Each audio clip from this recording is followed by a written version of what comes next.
Brought to you by TechnoSpark 20 series smartphones. और में रिशपाल मिर्जा के फटकारे खूब चलते हैं। कभी कभी तो ये महिलाओं को भी देखना शुरू कर देते हैं कि हैं कि नहीं है, ताकि फटकारे में लगाऊं या न लगाऊं।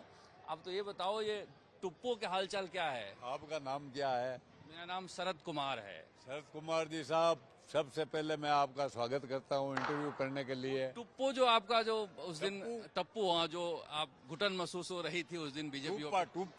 टूपा ये यहाँ से गला दबाते हैं नहीं, उसको टूपा बोलते हैं। टूपा ये हो रहा था साहब, जिस समाज से मैं आता हूँ, मारवाड़ी में कहूंगा मैं अपनी बात, जका समाज हूँ मैं आऊँ शरद साहब, भी समाज ने आ कांग्रेस पार्टी आज तक काम में लियो और दियो की नहीं है। देखो साहब, 1999 में जाटों को आरक्षण अटल बिहारी जी वाजपेयी जी ने दिया।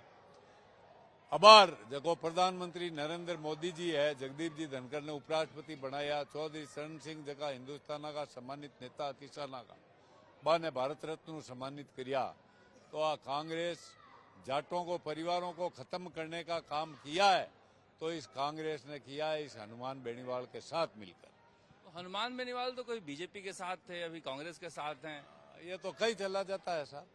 अब आप देखो नहीं, नटवर सिंह जी को खत्म कर दिया, परशुराम मदेरणा जी के परिवार को खत्म कर दिया, हाँ, ये राजेंद्र चौधरी जी को कमजोर कर दिया, कर्नल सोनाराम को निकाल दिया। कांग्रेस ने किया। कांग्रेस ये थे तो कांग्रेस किया। ये कांग्रेस के सारे नेता शंकरिया कनपटी मार हैं और इसकी धुनी अब लगभग बुझ गई है कांग्रेस की। इसलिए ये टूपे की बात कही थी मैंने। अच्छा। हाँ, तो अब आजाद महसूस कर रहे हैं? आजाद, पूरा आजाद। मेरे कोई स्वार्थ नहीं है। देखो साहब, मारो खुद को कोई स्वार्थ नहीं है, सिर्फ और सिर्फ मारे समाज को काम करने वास्ते मैं बीजेपी में आयो। और ना मैंने कोई चुनाव लड़ना है, ना कोई राजनीतिक पद चाहिए मैंने। मैं 4 बार अलग अलग दल से एमएलए रहा हूँ, निर्दलीय रहा हूँ, जनता दल से रहा हूँ, कांग्रेस से रहा हूँ और बीजेपी से पार्लियामेंट का चुनाव लड़ा है मैंने 98 में नागौर लोकसभा से। इस बार जो है हनुमान बेनीवाल बहुत शांत नजर आते हैं, बड़ी धीर गंभीर नजर आते हैं। इस बार आप ही की चल रही है ज्यादा। वो साहब देखो, हनुमान बेनीवाल अब इसलिए शांत नजर आने लगे, हमारे जब गाय भैंस कोई होती है ना बीमार, तो उसके वो जो चींचड़े लगे हुए होते हैं नहीं, चींचड़ों में समझते हो आप? नहीं समझते। चींचड़े मतलब उसके शरीर के चिपके हुए होते हैं। तो वो मरणासन अवस्था में पहुंच जाता है ना, तो उससे पहले वो चींचड़े छोड़ के रवाना हो जाते हैं।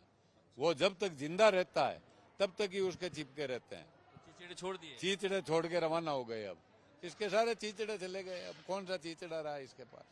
चींचड़े कहाँ गए? चींचड़े छोड़ के भाग गए, मैदान छोड़ के भाग गए। बिल्कुल कोई चींचड़ा नहीं रहा इसके पास। उनको तो लग रहा है कि जो मैं बोला करता था उससे लोग, जनता शायद दुखी होगी, इसलिए कम वोट मिले। इस बार सुधर के देखता हूँ, अच्छी अच्छी भाषा बोल के देखता हूँ, सभ्य नजर आता हूँ।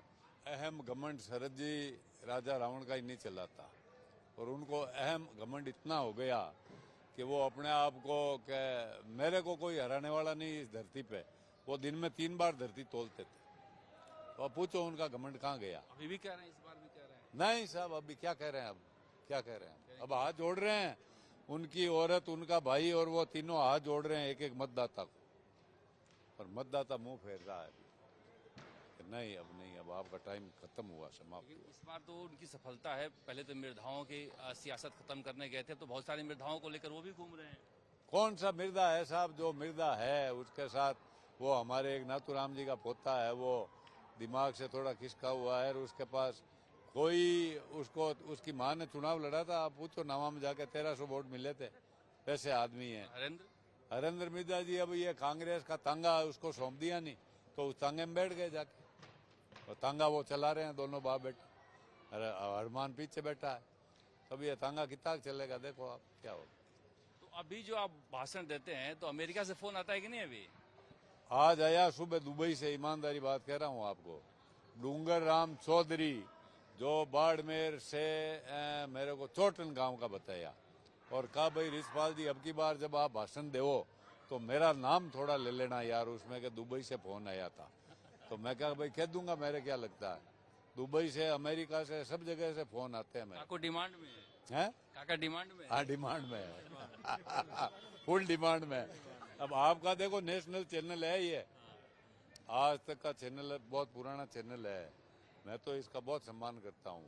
और आप शरद जी, आप जो ये चैनल लेकर आए नहीं, इस पे आप दिखा दोगे तो मैं तो वर्ल्ड फेम हो जाऊंगा। अमिताभ बच्चन से ज्यादा लोकप्रियता मेरी हो जाएगी। अच्छा, इसकी क्या वजह है?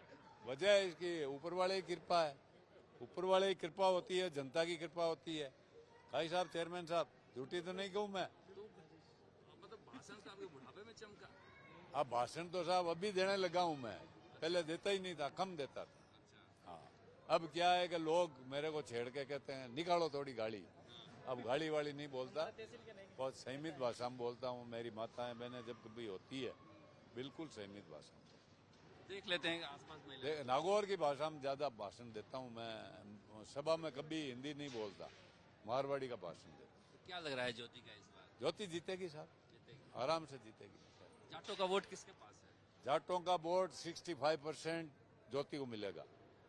इस बार कांग्रेस क्यों कह रही है कि 4,75,000 वोट है। अब आप कैलकुलेशन कर लो, 3.5 लाख वोट हैं इसके बीजेपी के खुद के। अब कितने वोट मिलेंगे? और आप SC/ST 70% वोट देने जा रही है। माइनॉरिटी भी वोट देगी 10-20 हजार इसको। तो ये एक अजीब विडंबना है कि बीजेपी ने जाटों को आरक्षण दिया है? और पॉलिटिकल आरक्षण में नुकसान तो राजपूतों का ही हुआ, मूल ओबीसी का हुआ, लेकिन वो तो बीजेपी के साथ है और जाट कह रहे हैं कि नहीं नहीं, हम तो इस बार जो है बीजेपी को सब सिखाएंगे। अब ये जाटों को समझाना पड़ता है साहब, ये बात समझानी पड़ती है कि अरे भाई थाने आरक्षण दियो, और भाई थारा चरण सिंह जी ने सम्मानित किया, और भाई थारा जगदीप धनखड़ ने उपराष्ट्रपति बनायो, तो फिर उनके दिमाग में आती है वापिस कि हाँ ये काम तो हुए हैं। उतर क्यों जाती है? नहीं उतरेगी, अब नहीं उतरेगी, नागौर में नहीं उतरेगी। बाकी जगह तो अब देखो साहब, मैं गया नहीं, घूमा नहीं, मेरे को इसकी जानकारी नहीं, उस पर मैं प्रतिक्रिया दूं तो ठीक नहीं रहेगा। बाकी ये बढ़िया होगा नागौर में सब कुछ। रिचपाल मिर्धा जी का भी दुबई से फोन आया है और इनका कहना है कि जब इनका इंटरव्यू चल जाएगा तो अमिताभ बच्चन जैसा लोकप्रिय हो जाएंगे। हमें भी इंतजार रहेगा इनकी लोकप्रियता के, क्योंकि रिचपाल मिर्धा कह रहे हैं कि भाषण देना इस उम्र में शुरू किया हूँ, पहले देता ही नहीं था। हालांकि ये कह रहे हैं कि ज्योति मिर्धा को इस बार जाटों के खूब वोट मिलेंगे। जाटों को समझाना पड़ता है, तब समझते हैं कि बीजेपी इनके लिए क्यों जरूरी है। कैमरा मनीष के साथ शरद कुमार,